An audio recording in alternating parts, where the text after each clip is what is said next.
Assalamualaikum warahmatullahi wabarakatuh teman-teman semuanya. Sekarang kita akan membahas tentang unsur hara esensial dan juga mekanisme fotosintesis. Unsur hara esensial adalah unsur-unsur yang diperlukan bagi pertumbuhan tanaman nih teman-teman, di mana unsur-unsur ini diperlukan oleh tanaman dan makhluk hidup lainnya untuk menjalankan fungsi-fungsi vital mereka seperti pertumbuhan, perkembangan, dan juga reproduksi. Selain itu, mereka juga melakukan fotosintesis, fungsi enzimatik, serta pembentukan struktur sel, dan transportasi nutrisi dan regulasi fisiologis. Kemudian, unsur hara juga dibagi menjadi dua nih teman-teman. Yang pertama, unsur hara makro dan juga unsur hara mikro. Yang dimana unsur hara makro itu meliputi nitrogen, fosfor, kalium, kalsium, magnesium, besi, seng, dan juga mangan nih teman-teman.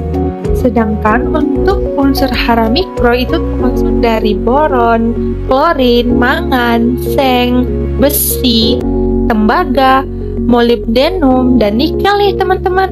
Nah, sekarang kita harus mempelajari tentang manfaat dari unsur-unsur tersebut. Yang pertama, manfaat dari nitrogen meliputi mempercepat proses pertumbuhan. Yang kedua, menjadikan tanaman lebih hijau. Dan yang terakhir, atau yang ketiga, meningkatkan kadar protein hasil panen. Kemudian dari manfaat fosfor, ada dua nih teman-teman. Yang pertama, merangsang perkembangan akar yang lebih kuat. Yang kedua adalah membantu pembentukan bunga. Kemudian manfaat dari kalium itu adalah meningkatkan kualitas panen, merangsang pembentukan akar baru, dan yang ketiga adalah meningkatkan daya tahan pertahanan hama dan penyakit nih teman-teman. Baiklah, setelah kita memaparkan materi yang tadi, pasti teman-teman udah tahu kan kenapa unsur hara itu merupakan salah satu hal yang penting bagi tumbuhan agar mengalami perkembangan yang lebih baik kan teman-teman. Jadi kita harus memahami hal ini nih teman-teman kalau kita mau memulai menggunakan pertumbuhan tanaman nih teman-teman. Kemudian sekarang kita akan membahas tentang bagaimana ciri tumbuhan apabila tumbuhan tersebut mengalami kekurangan unsur hara yang telah kita sebutkan tadi ya. Apabila suatu tumbuhan kekurangan unsur hara bagian nitrogen, maka tumbuhan tersebut akan terlihat kurus dan kecil nih teman-teman. Kemudian daun mulai menguning, mengering, dan rontok. Kemudian kalau kekurangan magnesium maka akan muncul bercak kuning pada daun tua loh teman-teman. Kemudian kalau kekurangan kalsium maka warna tepi daun dan tulang daun muda akan menguning. Jadi sekarang kita sudah tahu kan bagaimana pentingnya unsur hara esensial itu bagi pertumbuhan tumbuhan, karena unsur hara tersebut bisa memberikan nutrisi yang cukup kepada pertumbuhan tumbuhan tersebut. Dan juga sebenarnya unsur hara itu ada loh di dalam tanah, tetapi sifatnya itu terbatas loh teman-teman, sehingga dari hal tersebut kita bisa mengambil solusi dengan cara melakukan pemupukan berimbang, di mana hal tersebut dilakukan dengan cara bantuan dari sinar matahari dan bahan kimia lainnya. Kemudian kita akan masuk ke materi kedua, yaitu mekanisme fotosintesis loh teman-teman. Sebelumnya teman-teman pasti sudah tahu kan apa itu fotosintesis. Jadi fotosintesis adalah proses penting dalam dunia tumbuhan di mana mereka menggunakan energi matahari untuk mengubah karbon dioksida dan air menjadi glukosa yang merupakan sumber energi bagi tumbuhan. Proses ini terjadi dalam kloroplas, struktur sel tanaman yang mengandung pigmen hijau yang disebut klorofil. Tahap pertama fotosintesis juga disebut sebagai tahap terang.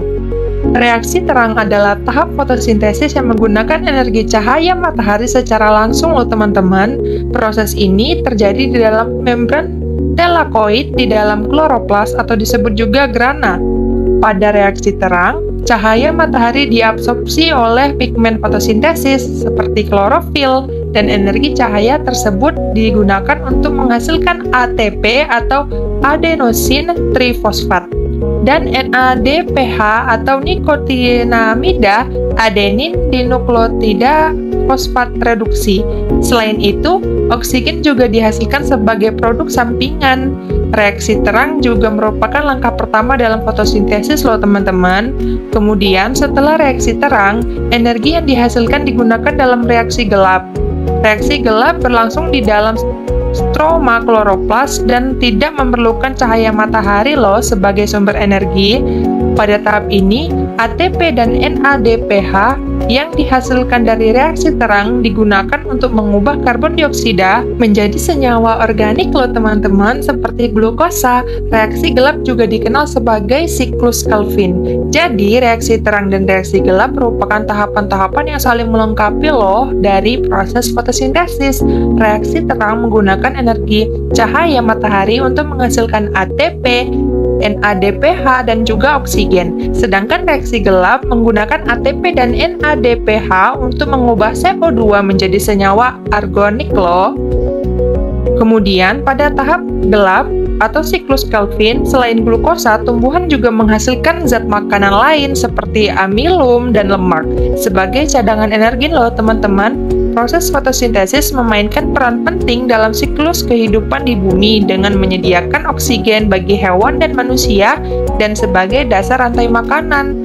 Buku ini memberikan gambaran yang singkat namun terperinci mengenai tahapan-tahapan utama fotosintesis loh teman-teman, peran klorofil dan juga kontribusinya terhadap kehidupan di planet ini loh.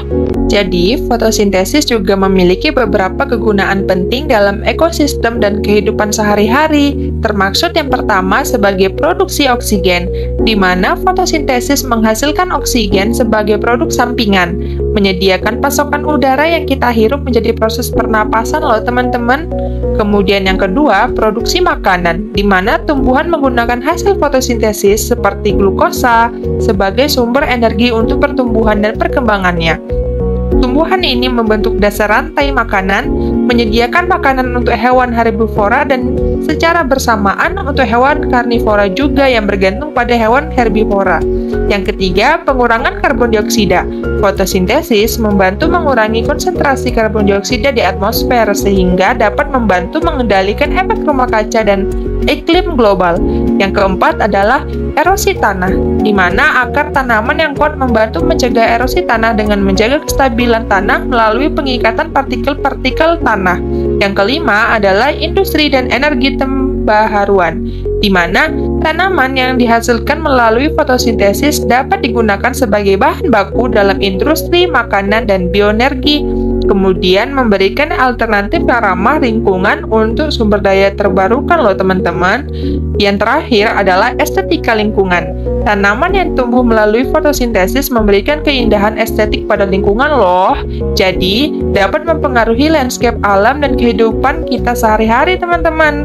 Secara keseluruhan, fotosintesis adalah proses yang mendukung keberlanjutan ekosistem dan juga memainkan peran penting dalam menjaga keseimbangan ekologi dan kehidupan di bumi loh teman-teman. Jadi, dengan demikian, keberlangsungan fotosintesis merupakan kunci dalam menjaga keseimbangan ekosistem dan kehidupan bumi secara keseluruhan loh teman-teman. Jadi, itu adalah pembahasan dari unsur hara esensial dan juga mekanisme fotosintesis nih teman-teman. Jadi, apakah ada pertanyaan? Apabila memang ada, tolong ditaruh ke dalam kolom komentar ya, dan jangan lupa like, subscribe, dan share ya teman-teman. Wassalamualaikum warahmatullahi wabarakatuh.